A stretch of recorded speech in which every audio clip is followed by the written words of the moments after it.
اعوذ باللہ من الشیطان الرجیم، بسم اللہ الرحمن الرحیم۔ ناچ باجا۔ شادی بیاہ میں عموماً ناچ کا بھی اہتمام کیا جاتا ہے۔ گھروں میں ڈومنیوں اور میراسنوں کا اور گھر سے باہر مردانی محفلوں میں بازاری فاجرہ فاحشہ عورتوں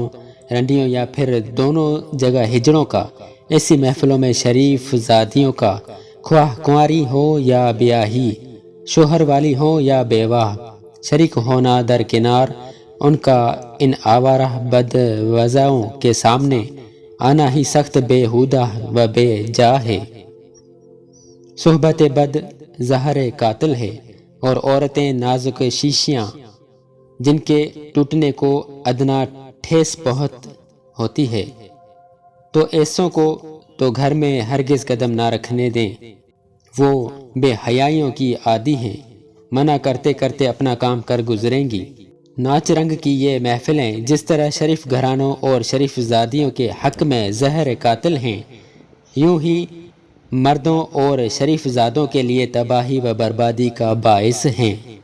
بازاری عورتوں اور رنڈیوں میں جو بے حیائی، بے شرمی اور بد لحاظی پائی جاتی ہے،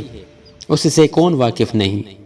پھر جب یہ بے حیا و بے شرم عورتیں جب مردوں کی محفلوں میں آتی اور کولہا کمر مٹکا کر، آنکھیں چمکا کر، نیم برہنہ لباس میں اپنا جوہر دکھاتی اور اپنی رسیلی آواز کا رس کانوں میں گراتی ہیں، تو وہاں کون سا مرد ایسا ہوتا ہے جو ٹکٹکی باندھ کر اس کی اداؤں کا جائزہ نہیں لیتا اور اس کے گانوں کو مزے لے کر نہیں سنتا؟ نامحرم عورت کو مرد دیکھتے ہیں اور گھور گھور کر دیکھتے ہیں، یہ آنکھوں کا زنا ہوا۔ نامحرم عورت کی آواز سنتے اور پوری توجہ سے سنتے ہیں، یہ کانوں کا زنا ہوا۔ اور جب وہ اپنی بے حیائی کا مظاہرہ کرتی، ان میں سے کسی کے پاس سے گزرتی ہے، تو یہ اس سے باتیں کرنے یا آواز کسنے یا فکر چست کرنے میں نہیں شرماتے، یہ زبان کا زنا ہوا۔ پھر ان کے برہنہ جسم کے ساتھ فحش حرکتوں کے باعث ان مردوں کے دلوں میں برے خیالات آتے ہیں، یہ دل کا گناہ ہوا۔ کبھی کبھی جوش و ولولے میں آ کر اس کے جسم کو ہاتھ بھی لگا لیتے یا اپنی سی پوری کوشش اسے چھونے کی کرتے ہیں، اور کبھی با کمال اشتیاق اس کی طرف جاتے ہیں، یہ ہاتھ پیروں کا زنا ہوا۔ غرض ناچ رنگ کی ان محفلوں میں جن فاحشہ حرکتوں، بدکاریوں اور دین و اخلاق کو تباہ کرنے والی باتوں کا اجتماع ہوتا ہے، یہ ایسی باتیں نہیں جنہیں بتایا گنایا جائے۔ ایسی ہی مجلسوں میں شرکت کے باعث اکثر نوجوان، بالخصوص وہ جن میں خود سری کا مادہ ہوتا ہے، جنہیں کسی کی پرسش کا خطرہ نہیں ہوتا، جذبات کے رو میں بے قابو ہو جاتے ہیں، طوائفوں کے دام فریب کا شکار ہو جاتے ہیں، آوارگی کو اپنا مشغلہ بنا لیتے ہیں، دولت برباد کر بیٹھتے ہیں، کمائی لٹاتے ہیں،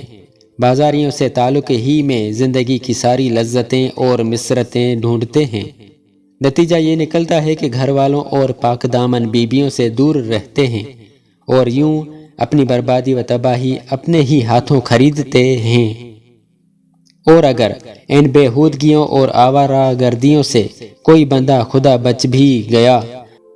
تو اتنا تو ضرور ہوتا ہے کہ حیا و غیرت کی چادر اتار کر سر سے پیر تک بے حیائی اور بے غیرتی کا مجسمہ بن جاتے ہیں۔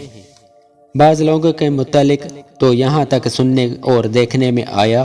کہ خود بھی ان مجلسوں میں شریک ہوتے ہیں اور اپنے ساتھ ساتھ جوان بیٹوں اور بیوی بیٹیوں تک کو لے جاتے ہیں۔ ایسی بد تہذیبی کے مجمع میں باپ بیٹے اور ماں بیٹی کا ساتھ ساتھ رہنا جس بے حیائی، بے غیرتی اور بے حمیتی کا پتہ دیتا ہے، وہ بیان کا محتاج نہیں۔ اس سے بڑھ کر رونا اس بات کا ہے کہ اپنی جھوٹی کھوٹی ناموری اور شہرت کو آڑ بنا کر لڑکی والے لڑکے والوں پر دباؤ ڈالتے، بلکہ نسبت کے وقت ہی طے کر لیتے ہیں کہ ناچ باجا لانا ہوگا ورنہ ہم شادی نہ کریں گے۔ لڑکی والا یہ خیال نہیں کرتا کہ بے جا صرف نہ ہو تو اسی کی لڑکی کے کام آئے گا۔ ایک وقتی خوشی کے لیے یہ سب کچھ کر لیا، لیکن یہ خوشی کرو مگر حد سے گزرنا اور حدود شریعت سے باہر ہو جانا کسی عقل مند کا کام نہیں۔ کام وہ کرو جس سے دنیا میں بول بالا اور آخرت میں منہ اجالا ہو، اور وہ ہے ہر کام خدا اور رسول جل وعلا صلی اللہ تعالی علیہ وآلہ وسلم کی رضا جوئی کے لیے، اور وہ ہے ہر کام خدا و رسول جل وعلا صلی اللہ تعالی علیہ وآلہ وسلم رضا جوئی کے لیے انجام دینا، اور شریعت مطہرہ کا دامن مضبوطی سے تھام کر اپنی ناجائز خواہشوں سے ہمیشہ ہمیش کے لیے دست بردار ہو جانا۔ یہ ہمارے چینل کو سبسکرائب کریں اور روزانہ نئی اپڈیٹس کے لیے بیل آئیکن